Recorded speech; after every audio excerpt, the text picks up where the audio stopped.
this is Amy Castro with the Performance Communication blog, and we're doing something different this week. We're going to do a vlog. So with me today is Michelle Howison of Extraordinary Dynamics. Michelle is a workplace culture expert. She coaches, trains, consults, and speaks on the area of workplace culture. And I wanted to talk with her today about how culture and communication go hand in hand. So Michelle, thanks so much for your time and for being here. Thank you for having me. All right, awesome. So let's just get into it. Which came first, the chicken or the egg? No, I really don't want you to answer that question. What I want to know is which comes first, creating a culture or worrying about communication? Well, Amy, they go hand in hand. Communication is an aspect of culture, and culture does drive how you communicate. Okay. So they do go hand in hand. But if I was going to focus on one, I would say communication is your number one most important thing, because the more communication you do, the better your culture is going to be. Awesome. Love to hear that. Love to hear that. Okay, so if I am a leader in an organization and I want to take some steps to make my organization's culture more positive or more dynamic, as you always focus on organizations being dynamic, what would be 2 or 3 things I could do to make that happen? Oh, that's a great question. First and foremost is transparency. You need to be telling the stories on a regular basis. You need to be communicating what's going on, how things are doing, etc.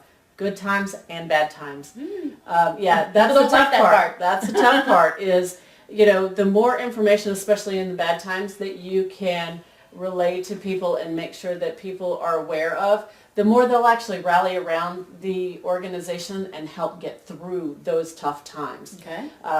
So, yes, absolutely. Transparency, and then my next thing is frequency. Okay. Making sure that the frequency is not just once a year.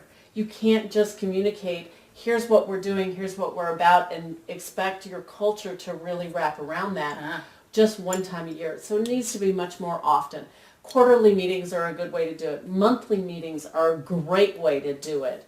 But also leaders need to be communicating with their employees, etc. So that's so important. That one-on-one time is important for people. Absolutely, absolutely. Okay. And they need that time.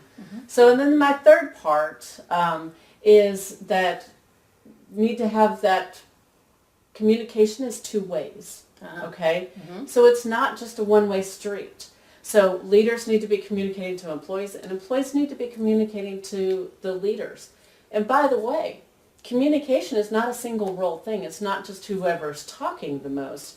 It's also how you're listening and what you're hearing.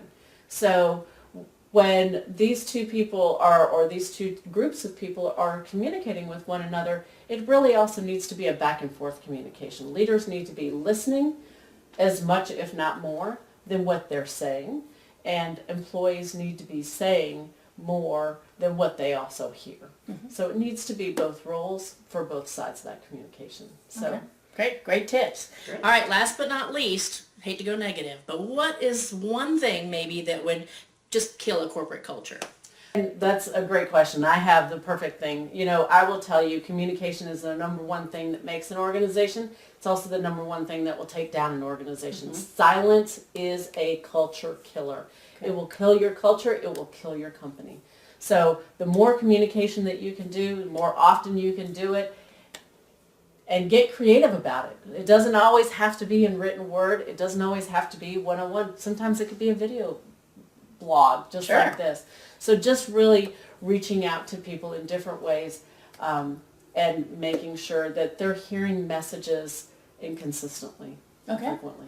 Awesome.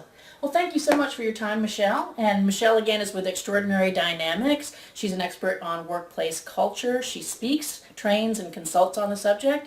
And I'm Amy Castro of the Performance Communication blog. Thanks so much for listening.